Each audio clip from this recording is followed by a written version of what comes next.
நம்முடைய பிதாவாகிய தேவனாலும் நம்முடைய இரட்சகராகிய இயேசு கிறிஸ்துவினாலும் உங்களுக்கு கிருபையும் சமாதானமும் உண்டாவதாக. கிறிஸ்து இயேசுவுக்குள் அன்பான சகோதர சகோதரிகளை இன்று நாம் தியானத்துக்கு எடுத்துக்கொள்ள இருக்கிறதான வேதவசனம் நீதிமொழிகள் 6ஆம் அதிகாரம் 8ஆம் வசனம். கோடை காலத்தில் தனக்கு ஆகாரத்தை சம்பாதித்து அறுப்பு காலத்தில் தனக்கு தானியத்தை சேர்த்து வைக்கும். ஆமென். இங்கு திட்டமிடுதலை, அதாவது பிளானிங், அதாவது இதை போய் நாம் எறும்பினிடத்தில் கற்றுக்கொள்ளுங்கள் என்று ஞானி குறிப்பிடுகின்றார். இன்று எல்லாவற்றிலுமே பிளான் உண்டு. 5 ஆண்டு திட்டம், நதிநீர் திட்டம், கம்பெனி வளர்ச்சி திட்டம் மற்றும் அதாவது நமது பயணத்தை குறித்து திட்டமிடுகிறார்கள். பிள்ளைகளின் எதிர்காலம் பற்றி திட்டமிடுதல் மற்றும் திருமணம், இறந்த பிறகும் கூட இப்படி பல காரியங்கள், அநேக காரியங்களை குறித்தும் நாம் திட்டமிடுதல் வேண்டும்.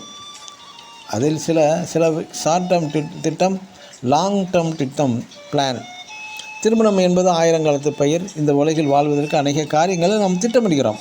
மிக மிக நல்லது தான். ஆனால் யுகமாக நித்திய ராஜரீக அழியா வாழ்க்கை குறித்து ஏதேனும் திட்டம் நமக்கு உண்டா? விவேகி தன் நடையின் மூலம் கவனமாக இருக்கிறான். தன் நடையில் கூட திட்டமிட வேண்டுமாம். பிளான், திட்டமிடுதல், சரியான முடிவுகள் தகுந்த நேரத்தில் எடுக்க தவறி விடுவது, ஆலோசனைகளை தள்ளி விடுவது, தோல்விகளையே சந்திக்கிறார்கள் சிலர். நீதிமொழிகள் 15ஆம் அதிகாரம் 22ஆம் வசனத்தில் ஆலோசனைக்காரர் அநேகர் இருந்தால் அவைகள் உறுதிப்படுமாம். பரிசுத்த பவுலும் போட்டதான பிளான், திட்டங்களை நிறைவேற்றுவேன் என்றும் மற்றும் பரிசுத்தவான்களுக்கு உதவி செய்யும் காரியங்களை குறித்தும் திட்டமிடுகிறார். இயேசு கிறிஸ்துவும் அநேக காரியங்களை தன்னுடைய சுய விருப்பத்தின்படி அல்ல, பிதாவின் சித்தப்படியே. உதாரணமாக, கானாவூர் கல்யாண வீட்டில் திராட்சை ரசம் குறைவுபட்டதும் பிதாவின் சித்தப்படி தேவ திட்டம் வரும் வரை காத்திருந்தார்.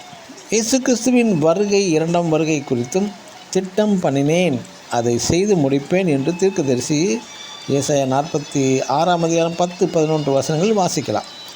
எனக்கு அன்பான தேவனுடைய ஜனமே, திட்டங்களை தீட்டுவதும் திட்டங்களை போடுவதும் நல்லதுதான். இன்று உங்களது ஸ்பிரிச்சுவல் திட்டம் என்ன? வேத வாக்கியங்களை தியானிப்பது குறித்து ஏதாவது திட்டம் உண்டா உங்களுக்கு? அழியா நித்திய ராஜரீக வாழ்க்கை குறித்து ஏதேனும் திட்டங்கள் செய்துள்ளீர்களா? நீதிமொழிகள் 16ஆம் அதிகாரம் 3ஆம் வசனத்தில் உன் செயல்களை கர்த்தருக்கு ஒப்புவி, அப்பொழுது உன் யோசனைகள், திட்டங்கள் உறுதிப்படும் என்கிறார். ஆமென். God bless you.